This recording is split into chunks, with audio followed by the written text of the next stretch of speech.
So with that inspiration, Nikisha, how are you today? I'm doing grand. How's everybody doing today? Wonderful. So wonderful to see your Awesome. beautiful face. Thank I you. know, I know you're ready for Thanksgiving. Ready for Thanksgiving. My son is in town who's been in Oklahoma. So I got my boys in the house. So I'm very excited. Oh, beautiful, beautiful. Yes. Well, Yeah, very good. that corn salsa. I saw somebody said the corn salsa. That corn salsa looked easy to make too. I like Yes, easy. absolutely. I think everybody's talking about the sweet corn salsa. Yeah, Yeah. yeah, and then a little guacamole on the side. Oh my goodness. Very All good. So right. we're now ready for you. Good deal. Thank y'all for being so patient. I'm putting my timer on, and I just want to say that this has been an amazing book. We just want to thank you guys for being engaged with Stacy and myself as we've shared Dr. McGregor's How Not to Die. And so tonight we're going to close up the last disease and also talk about the Daily Dozen. So he ends the book with Parkinson's disease, and nicotine, as you would, this was new for me, but nicotine is actually associated with a lower rate of Parkinson's. But Dr. McGregor does not recommend you take up smoking. Instead, you can obtain the same amount of nicotine from tomatoes, bell peppers, and other nightshade vegetables. Dairy consumption is very strongly correlated with Parkinson's disease. And we've heard this that's been kind of a common thread in this book to decrease and move toward eliminating dairy and animal products and meat for sure. And the underlying cause is not just because it's not entirely clear what the linkage is, but they think it might just be the milk's sugar, galactose, or the fact that milk suppresses uric acid. And uric acid is actually what's essential for the antioxidants in the brain. So what does he encourage us to do? You know, I have to have my props each week, every other week rather, but berries. Berries are a useful tool for protecting everyone from Parkinson's. So it is true what they say, the darker the berry, and the darker the plum too, the darker the berry, the better it is for you, the sweeter the juice. So additionally, Dr. Greger also encouraged people to drink coffee. Now, the big takeaway for me in the last portion in part 2 actually is the checklist. And I'm gonna swap that out so we can look at that. But before we do that, I wanted to just do a recap and put up another virtual so we can just be reminded of everything that Dr. Greger has shared.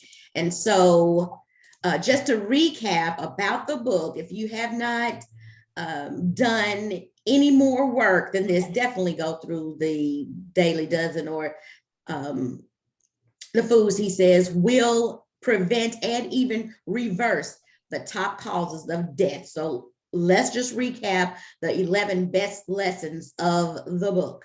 Eat a diet of whole plant foods to protect yourself from the top killing diseases. Check. Follow Dr. Greger's Daily Dozen, and we're going to go through that so you can get a simplified way to execute these nutritional standards in your lifestyle. And the third thing you want to remember is to avoid heart disease simply by eating less trans and saturated fats. Avoid lung diseases by eating turmeric, cruciferous veggies, and not inhaling smoke. In order to avoid strokes, eat more fiber and potassium. To avoid Alzheimer's, exercise more and observe a Mediterranean diet. To prevent cell damage and even aging, ladies, increase your antioxidants, again, found in blueberries, strawberries, raspberries. Reduce the high blood pressure by eating, of course, we know this, less sodium and more flax seeds. Stacy shared that with y'all last week. And to prevent breast cancer, reduce the amount of alcohol. And that's definitely something we want to be mindful as we go into this season of giving and the season to be merry. Let's not get too merry over the holidays. Decrease that alcohol as well as the meats. And definitely increase your amount of soy, mushrooms, and green tea. And to prevent prostate cancer, of course, eating less dairy, meat, and eggs. We know there's an abundance of research on prostate cancer and dairy and meat. So that's a no-brainer. So I want to share with you the big takeaway from the book. Should you forget anything that we have said, you want to increase, I don't know how I'm pointing this way. Oh yeah, increase the amount of unprocessed plant foods, less processed plant foods and unprocessed animal foods. I think Moselle would say, I'm trying to think of the quote she says about if it's made, comes from a plant, eat it. If it's made in a plant, don't eat it, okay? So she's talking about these items right here. Even, companies now have gotten so savvy, even our plant-based foods are highly processed. So you definitely want to be careful about that. So let's pull up his daily dozen to round out our session. And here it is: 3 servings of beans, at least 1 serving of berries each day, other fruits, 3 servings of other fruits, cruciferous vegetables, greens, other vegetables, flax seeds, nuts, spices, whole grains, beverages, and I can't see. I think that's it. I can't see, but no, there's nothing on the last one. So you definitely want to include all of those daily. Now, the question is, that's a lot of stuff, right? How can we infuse many of those in our day? Anybody want to get a star for today? How can we infuse more of these in our day? And it's so much to eat. We got to get all of that in. How can we do it? Yes, Miss Gina, combine them. And of course, with the green smoothies, we can hit a lot of these.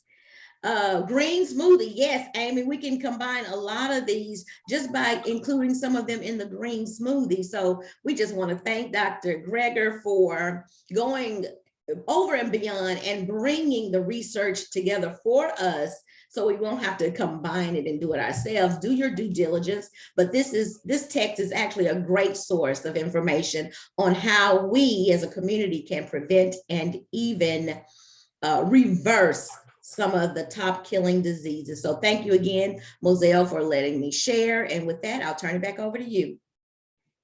Just beautiful, just beautiful. I hope that everybody is inspired to get this book, and the amazing job that Stacy